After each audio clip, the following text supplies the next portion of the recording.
ആദ്യം തന്നെ അമ്മ പ്രത്യക്ഷപ്പെട്ട ഈ പുണ്യഭൂമിയിൽ വന്ന് സാക്ഷ്യം പറയാൻ സാധിച്ചതിൽ ഈശോയ്ക്കും മാതാവിനും കോടാനുകൂടി നന്ദി പറയുന്നു.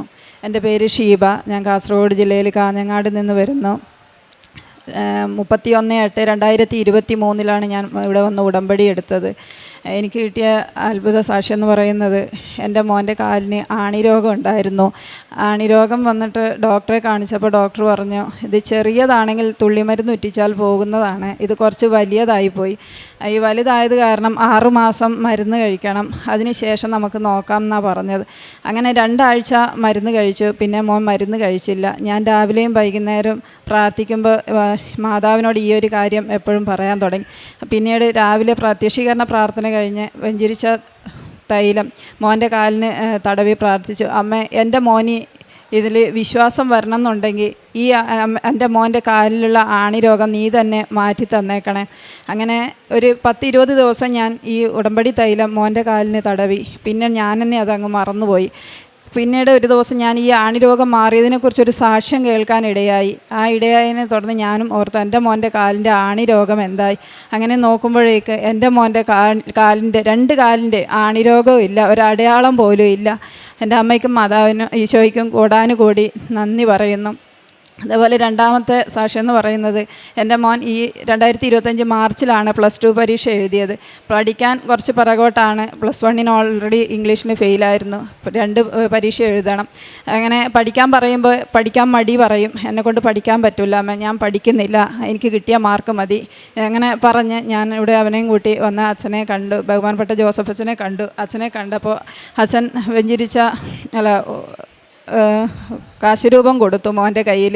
അതേപോലെ അച്ഛൻ വെഞ്ചരിച്ച തന്ന തൈലം പുരട്ടി ഞാൻ ദിവസവും ഇവന് പ്രാർത്ഥിക്കുന്നതോടൊപ്പം ഇവൻ സ്കൂളിൽ പോകുന്ന സമയത്ത് ഇവൻ്റെ ഹോൾ ടിക്കറ്റിൽ വെഞ്ചരിച്ച തൈലവും പോക്കറ്റിനകത്ത് ഉപ്പും അതേപോലെ നാക്കിന് തൈലം തടവിയവന് കൂടാതെ ഇവൻ്റെ പോക്കറ്റിൽ അച്ഛൻ്റെ ലോക്കറ്റും ഇട്ട് സ്കൂളിൽ പോയി പരീക്ഷ എഴുതി. ആദ്യത്തെ ടേമിൽ തന്നെ 60% മാർക്ക് മേടിച്ച് മോൻ +2 പാസ്സായി. മൂന്നാമത്തേതെന്ന് പറയുന്നത് ഇവൻ്റെ +2 കഴിഞ്ഞിട്ടുള്ള അഡ്മിഷൻ്റെ സമയത്താണ്.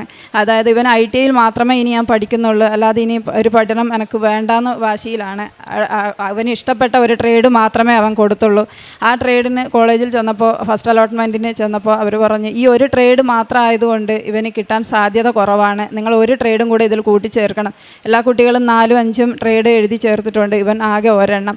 പിന്നെ 2-3 പ്രാവശ്യം പറഞ്ഞപ്പോൾ ഇവൻ ഒരു ട്രേഡും കൂടി കൂട്ടിച്ചേർത്തു. ആ കൂട്ടിച്ചേർത്ത ട്രേഡിനാണ് ഇവന് അഡ്മിഷൻ ലഭിച്ചത്. തിരിച്ച് വീട്ടിലേക്ക് വന്നു. താല്പര്യമില്ല. ഞാൻ ഇതേപോലെ പ്രാർത്ഥിച്ചു.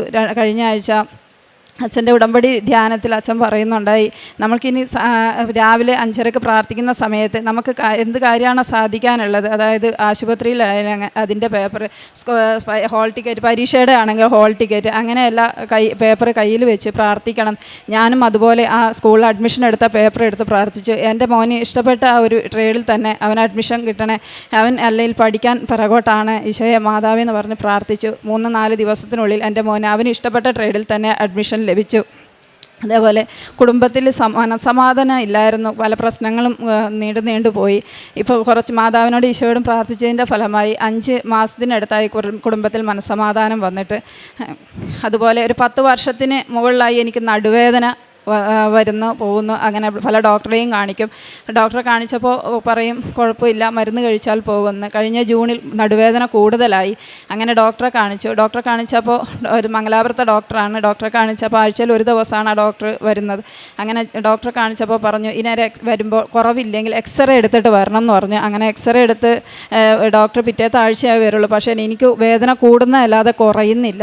ഞാൻ എക്സ്റേ എടുത്ത് വേറെ 2 ഡോക്ടർമാരെ കാണിച്ച് നോക്കി എന്തെങ്കിലും ഉണ്ടോയെന്ന് അറിയാൻ വേണ്ടി. 2 ഡോക്ടർമാരെ മാറി കാണിച്ചപ്പോൾ 2 ഡോക്ടർമാരും പറഞ്ഞത് ഈ നടുവിൻ്റെ ഡിസ്കിന് കംപ്ലൈൻ്റ് ഉണ്ട്, മാത്രമല്ല നടുവ് വളഞ്ഞിട്ടാണുള്ളത്, കുറച്ച് റെസ്റ്റ് എടുക്കണം, ജോലിക്കൊന്നും പോകാൻ പാടില്ല, അങ്ങനെ കുറച്ച് കാര്യമായിട്ട് പറഞ്ഞു തന്നു. എന്നിട്ട് ഞാൻ വിശ്വാസ പ്രമാണം ചൊല്ലി എപ്പോഴും തൈലം തടുന്നതോടൊപ്പം ഞാൻ ഈ പിറ്റേത്തെ ആഴ്ച എന്നെ ആദ്യം നോക്കിയ ഡോക്ടറെ കാണാൻ പോകുമ്പോൾ ഞാൻ ഈ വെഞ്ചരിച്ച തൈലം എൻ്റെ എക്സ്റേയിൽ തടവിയിട്ട് ഞാൻ പറഞ്ഞു, ഡോക്ടർ ഇത് നോക്കിയിട്ട് പറയണം, ഇതിലൊരു പ്രശ്നവും ഇല്ലയെന്ന് പറഞ്ഞേക്കണം എന്ന് പറഞ്ഞുകൊണ്ട് ഡോക്ടറെ അടുത്ത് പോയി. കുറച്ച് ഉപ്പും എൻ്റെ കയ്യിലുണ്ടായിരുന്നു, അവിടെ ഹോസ്പിറ്റലിലിട്ടു. ഡോക്ടർ വന്ന് നോക്കിയപ്പോൾ ഇത് എക്സ്റേ ഒന്ന് എടുത്ത് ഇങ്ങനെ ശരിക്കും നോക്കിയിട്ട് പോലുമില്ല. ഡോക്ടർ ഇങ്ങനെ കയ്യിൽ പിടിച്ചിട്ട് പറഞ്ഞു, എനിക്കിതൊന്നും മനസ്സിലാവുന്നില്ല, ഇനി നിങ്ങൾക്ക് വേദന പിന്നെയും കുറയുന്നില്ലെങ്കിൽ നിങ്ങൾ ഇനി MRI എടുത്തിട്ടേ ഇങ്ങോട്ട് വരാൻ പാടുള്ളൂ എന്ന് പറഞ്ഞു. പിറ്റേത്തെ ആഴ്ച എനിക്ക് വേദന കുറഞ്ഞില്ല. വീണ്ടും ഞാൻ MRI എടുത്തു. MRI എടുത്ത് ഡോക്ടറെ അടുത്ത് പിറ്റേത്തെ ആഴ്ച പോയപ്പോൾ ഡോക്ടർ എന്നോട് പറഞ്ഞു, നിനക്ക് ഒരു കുഴപ്പമില്ല, പിന്നെ എക്സസൈസ് മാത്രം ചെയ്താൽ മതി എന്ന് പറഞ്ഞു. ഞാൻ ആ പറഞ്ഞ അന്ന് മുതൽ ഞാൻ MRI എടുത്ത് ഡോക്ടറെ അടുത്ത് പോകുമ്പോഴും ഞാൻ മാതാവിനോടും ഈശോടും പറഞ്ഞത്, ഡോക്ടർ ഇത് നോക്കിയിട്ടും എനിക്കൊരു കുഴപ്പമില്ല, അത്രയും വർഷമായിട്ടുള്ള നടുവേദനയാണ്, പക്ഷേ 2 ഡോക്ടർമാർ ഇങ്ങനെ പറഞ്ഞു. അപ്പോൾ എൻ്റെ ഈശോയും മാതാവും ഇടപെട്ടിട്ട് എനിക്കൊരു കുഴപ്പമില്ല, ഇത് എക്സസൈസിലോ അല്ലെങ്കിൽ എൻ്റെ തനിയെ ഇത് മാറിക്കൊള്ളുന്ന ഡോക്ടർ പറയണമെന്ന് മാത്രം പറഞ്ഞ് പ്രാർത്ഥിച്ചുകൊണ്ട് പോയി. അതേപോലെ തന്നെ അവിടെ ഡോക്ടർ പറയുകയും ചെയ്തു. അതിനുശേഷം ഞാൻ ഉടമ്പടി തൈലം മാത്രമേ തടവിയിട്ടുള്ളൂ. 1.5 മാസത്തെ മരുന്നാണ് ഡോക്ടർ കുറിച്ച് തന്നത്. ഒരു മരുന്ന് പോലും വാങ്ങിയിട്ടുമില്ല. ഇന്നും നല്ല സുഖവേദന ഇല്ലാതെ യാത്ര ചെയ്ത് പോകാൻ പറ്റുന്നുണ്ട്. അമ്മമാരും മക്കളും നിൽക്കുന്ന ഒരു സ്നേഹസദനം അനാഥ സിസ്റ്റേഴ്സ് നടത്തുന്നൊരു സ്ഥാപനമുണ്ട്. ആ സ്ഥാപനത്തിൽ പലപ്പോഴും പോയിട്ട് അവരെ സന്ദർശിക്കുകയും അവർക്ക് വേണ്ടുന്ന ആഹാരത്തിൻ്റെ ഒരു നേരത്തെ ഭക്ഷണം കൊടുക്കുകയും കൂടാതെ അവർക്ക് വേണ്ടുന്ന മക്കൾക്ക് വേണ്ടുന്ന സ്റ്റേഷനറി സാധനങ്ങൾ വാങ്ങിച്ചു കൊടുക്കുകയും ചെയ്യാറുണ്ട്. അതേപോലെ ഞങ്ങൾ കുറച്ച് പേര് കൂടിയിട്ട് ഒരു ചെറിയൊരു ഗ്രൂപ്പ് തുടങ്ങിയിട്ടുണ്ട്. ആ ഗ്രൂപ്പ് കൃപാസനം ഗ്രൂപ്പ് തന്നെയാണ് അതിനും പേരിട്ടിട്ടുള്ളത്. ആ ഗ്രൂപ്പിൻ്റെ സഹായത്തോടെ ചെറിയ തുക സമാഹരിച്ച് കഴിഞ്ഞ മാസം മുതൽ എല്ലാ മാസവും ഇനി നമുക്കൊരു കാരുണ്യ പ്രവർത്തനം ചെയ്യാമെന്ന് തീരുമാനിച്ചിട്ടുണ്ട്. അതിൻ്റെ ഭാഗമായിട്ട് കഴിഞ്ഞ പ്രാവശ്യം ഓട്ടിസം ബാധിച്ച മക്കളെ കാണാനിടയായി. 35 മക്കളുള്ള ഒരു സ്ഥാപനത്തിൽ, സിസ്റ്റേഴ്സ് നടത്തുന്ന സ്ഥാപനത്തിൽ പോയി അവർക്ക് ആവശ്യമുള്ള തുണികളും സ്റ്റേഷനറി സാധനങ്ങളും ബാക്കി എല്ലാ സാധനങ്ങളും മേടിച്ചു കൊടുക്കാൻ സാധിച്ചിട്ടുണ്ട്.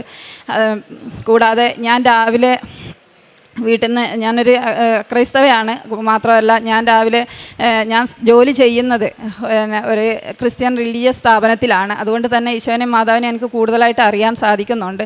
ഞാൻ രാവിലെ വീട്ടിൽ നിന്ന് ഇറങ്ങുമ്പോൾ വീട്ടിൽ നിന്ന് വിശ്വാസ പ്രമാണം ചൊല്ലി, വണ്ടി എടുത്തു എന്ന് പറയുന്ന സമയത്ത് തന്നെ വിശ്വാസ പ്രമാണം ചൊല്ലി അത് കഴിഞ്ഞതിന് ശേഷം 33 പ്രാവശ്യം മനുഷ്യർക്ക് അസാധ്യമായത് ദൈവത്തിന് സാധ്യമാണ് അത് ചെയ്തതിന് ശേഷം യേശു കർത്താവാണ് എന്ന് 33 പ്രാവശ്യവും അത് കഴിഞ്ഞതിന് ശേഷം എന്നെ പ്രത്യക്ഷീകരണത്തിൻ്റെ സാക്ഷിയാക്കി മാറ്റണമേ എന്ന് 10 പ്രാവശ്യവും അതുകൂടാതെ എന്നെ പരിശുദ്ധാത്മാനാൽ നിറയ്ക്കണമേ എന്ന് 10 പ്രാവശ്യവും ചൊല്ലിയിട്ടാണ് കടയിലേക്ക് പോകാറുള്ളത്. കൂടാതെ 1 മണിക്കൂർ രാവിലെ പ്രാർത്ഥിക്കും. അതുകൂടാതെ വൈകുന്നേരം അരമണിക്കൂർ വെച്ച് പ്രാർത്ഥിക്കും. കൂടാതെ ബൈബിൾ വായനയുണ്ട്. ഞാൻ ഒരാൾക്ക് ഒരു പ്രാർത്ഥന, ഒരു നിയോഗം വെച്ച് പ്രാർത്ഥിക്കുകയാണെങ്കിൽ ഞാൻ മാതാവിനോട് പറയും, ഞാൻ പ്രാർത്ഥിക്കുന്നതിൽ കാര്യമുണ്ടെങ്കിൽ അമ്മ എനിക്ക് നീ ഒരു അടയാളം കാണിച്ചു തരണമെന്ന്. എൻ്റെ പ്രാർത്ഥനയിൽ മാതാവ് എപ്പോഴും എനിക്ക് ഒന്നുകിൽ മാതാവിനെ കാണിച്ചു തരും, അല്ലെങ്കിൽ തിരുഹൃദയത്തിൻ്റെ ഹൃദയം എനിക്ക് കാണിച്ചു തരാറുണ്ട്. ഏകദേശം എല്ലാ ദിവസവും അത് കാണാറുള്ളതാണ്. ഇത് ഇത്രയും അനുഗ്രഹങ്ങൾ തന്ന ഈശോയ്ക്കും മാതാവിനും കോടാനുകോടി നന്ദി. വിശുദ്ധ മത്തായി എഴുതിയ സുവിശേഷം 15:18. എന്നാൽ വായിൽ നിന്ന് വരുന്നത് ഹൃദയത്തിൽ നിന്നാണ് പുറപ്പെടുന്നത്, അത് മനുഷ്യനെ അശുദ്ധനാക്കുന്നില്ല. പ്രിയമുള്ളവരെ, ഷീബ കാസർഗോഡിൻ്റെ സാക്ഷ്യമാണ് നമ്മൾ കേട്ടത്. ഷീബ ആദ്യം പറഞ്ഞത് തൻ്റെ മോന് വിശ്വാസമില്ലായിരുന്നു, വിശ്വാസം വരുത്തണമെന്നായിരുന്നു പരിശുദ്ധ അമ്മയോട് ആദ്യം തന്നെ ഈ മണ്ണിൽ ചവിട്ടിയിട്ട് ആ മോള് പറഞ്ഞത്. അവന് വിശ്വാസം വർദ്ധിച്ചു, അവന് വിശ്വാസം പരിശുദ്ധ അമ്മ കൊടുത്തു, അത് ഉടമ്പടിയിലൂടെ. അങ്ങനെ ആ കുട്ടി നേർച്ച വസ്തുക്കൾ ഉപയോഗിച്ചാണ് പരീക്ഷ എഴുതി പാസ്സായത്. അത് വിശ്വാസത്തിലേക്ക് വരാനുള്ള വഴിയായിരുന്നു. അതിനുശേഷം ഷീബായ്ക്ക് കിട്ടിയത് 10 വർഷമായിട്ടുണ്ടായ രോഗം. ഡോക്ടറിൻ്റെ അടുത്ത് പോകുമ്പോൾ നേർച്ച വസ്തുക്കളായ ഉപ്പ് വിതറിയിട്ടും ആ റിപ്പോർട്ടിലും ഉപ്പ് വിതറിയിട്ട് പറയും, ഡോക്ടർ ഒന്നും പറയരുതേ, എനിക്ക് അസുഖമൊന്നും ഇല്ലെന്ന് പറയണേ. അമ്മ മാതാവിനോടാണ് പറയുന്നത്, അമ്മ ഒന്ന് പറയിപ്പിക്കണേ ഡോക്ടറോട്. അതുപോലെ തന്നെ അനുസരിച്ചു പരിശുദ്ധ അമ്മ. ആ മകളുടെ ആവശ്യം എന്താണെന്ന് ആ മോൾ അമ്മ മാതാവിനോട് പറഞ്ഞപ്പോൾ അമ്മ ഉടനെ അത് അനുസരിക്കുകയാണ്. ഉടമ്പടിയിൽ അനുസരണയാണ്. അമ്മ തൻ്റെ പുത്രനോട് മോനെ അവരുടെ കാര്യത്തിൽ ഇടപെടണമെന്ന് പറഞ്ഞപ്പോൾ ഈശോ അനുസരിച്ചതുപോലെ ഇവർ ഉടമ്പടിയിൽ കൃത്യത, ശ്രദ്ധ, വിവേകം, എഗ്രിമെൻ്റൊക്കെ എല്ലാം ശ്രദ്ധിച്ച് ചെയ്തപ്പോൾ, അമ്മയോടുള്ള ഭക്തി വർദ്ധിപ്പിച്ചപ്പോൾ, അമ്മയോടുള്ള സ്നേഹം വർദ്ധിപ്പിച്ചപ്പോൾ അവർക്ക് കിട്ടിയത് വിശ്വാസം, രോഗസൗഖ്യം. അതിനുശേഷം ഒരു അടയാളം തരണമെന്ന് പറയുമ്പോൾ അമ്മ ഉടനെ അടയാളം തിരിയിൽ കാണിച്ചു കൊടുക്കും. അങ്ങനെ ആ മോൾക്ക് തിരിയിലൂടെയും നേർച്ച വസ്തുക്കളിലൂടെയും കിട്ടിയ സാക്ഷ്യമാണ് പരിശുദ്ധ അമ്മ വഴി നമ്മളോട് അവൾ പറഞ്ഞത്. ഉടമ്പടിയിൽ കിട്ടുന്ന ഓരോ കാര്യങ്ങളും ഉടനടി പരിഹാരമാണ്. അടയാളം ചോദിച്ചാൽ അടയാളം കൊടുക്കുന്ന അമ്മയാണ്.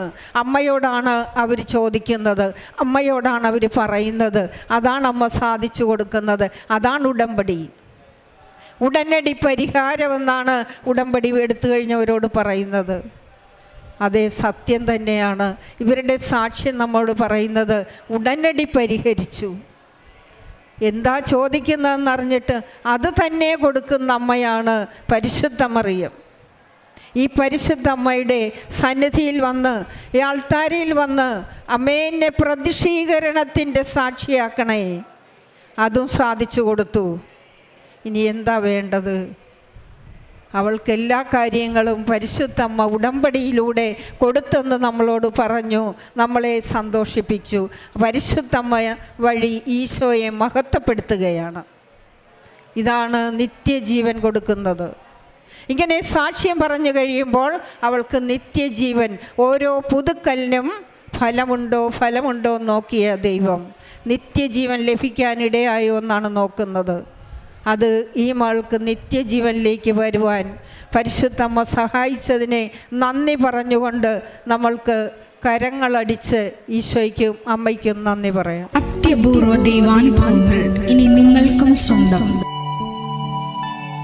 ഈ യൂട്യൂബ് ചാനൽ ഇതുവരെ സബ്സ്ക്രൈബ് ചെയ്തിട്ടില്ലെങ്കിൽ ഇപ്പോൾ തന്നെ സബ്സ്ക്രൈബ് ചെയ്യുക. ഈ വീഡിയോ ഇപ്പോൾ തന്നെ നിങ്ങളുടെ സുഹൃത്തുക്കൾക്ക് ഷെയർ ചെയ്തുകൊണ്ട് കർത്താവിൻ്റെ പ്രേക്ഷിതരാകുക.